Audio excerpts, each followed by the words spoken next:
ಸ್ವಾಮಿ. ಹೊತ್ತು ನೆತ್ತಿಯ ಮೇಲೆ ಬಂದರು, ಇನ್ನೂ ಮನೆ ಕೆಲಸ ಮಾಡೋದು ಎಷ್ಟೊತ್ತು? ಸ್ವಾಮಿ, ಮನೆ ಕೆಲಸ ಎಲ್ಲ ಮಾಡಿ ಮುಗಿಸಿದ್ದಾಯ್ತು, ಇನ್ನೇನೋ ಬುತ್ತಿ ಕಟ್ಟೋದಷ್ಟೇ ಬಾಕಿ. ನೋಡು, ಇಷ್ಟೊತ್ತು ಮನೆಯಲ್ಲಿದ್ದರೆ ತೋಟದಲ್ಲಿ ಕೆಲಸ ಮಾಡುವುದಾದ್ರೂ ಹೇಗೆ? ಸ್ವಾಮಿ, ಅದು ಅದು ನೋಡು, ಅದು ಇದು ಅಂತ ರಾಗ ಹೇಳಿದ್ರೆ ಏನಾಯ್ತು?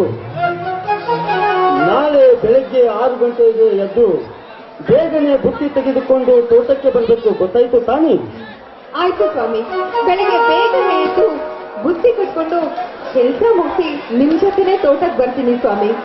ನೋಡು ಕಾವೇರಿ, ದೊಡ್ಡ ದೊಡ್ಡ ಆಫೀಸರ್ ಅಂತೆ ಬೆಳಗ್ಗೆ 8 ಗಂಟೆಗೆ ಎದ್ದು 10 ಗಂಟೆಗೆ ಟಿಫನ್ ಮಾಡಿಕೊಂಡು ಲೇಟ್ ಮಾಡಿ ಹೋದ್ರೆ ನಮ್ಮ ಜೀವನ ಸಾಗುವುದು ಹೇಗೆ ಕಾವೇರಿ, ಹೇಗೆ? ಹೌದು ಸ್ವಾಮಿ, ನೀವ್ ಹೇಳ್ತಾರ ಮಾತು ಸತ್ಯವಾಗಿದೆ. ಅವ್ರ ಹಾಗೆ ಜೀವನ ಮಾಡಿದ್ರೆ ನಮ್ ಜೀವನ ನಡೆಯೋದಿಲ್ಲ. ನೀವ್ ಹೇಳ್ತಾರ ಮಾತು ಅಕ್ಷರ ಸಹ ಸತ್ಯ ಸ್ವಾಮಿ.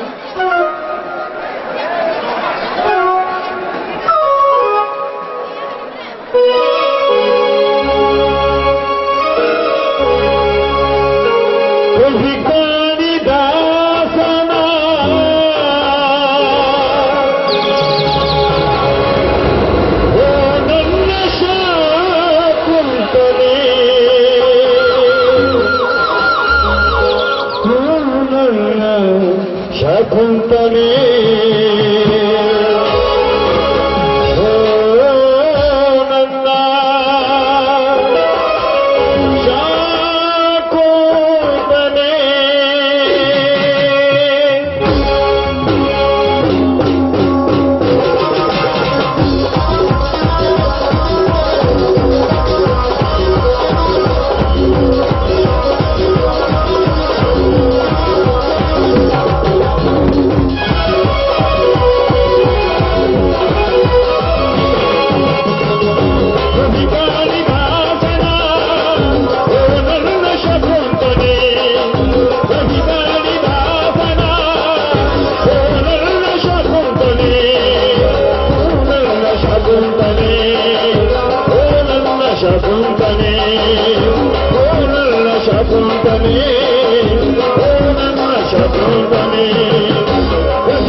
ಹಲೋ ತಮ್ಮ, ನಾಟಕ ಮಾಡಂದ್ರ ಮಾಡ್ತು, ಬ್ಯಾಡಂದ್ರ ಇಲ್ಲಿ ಸ್ಟಾಪ್ ಮಾಡ್ತು.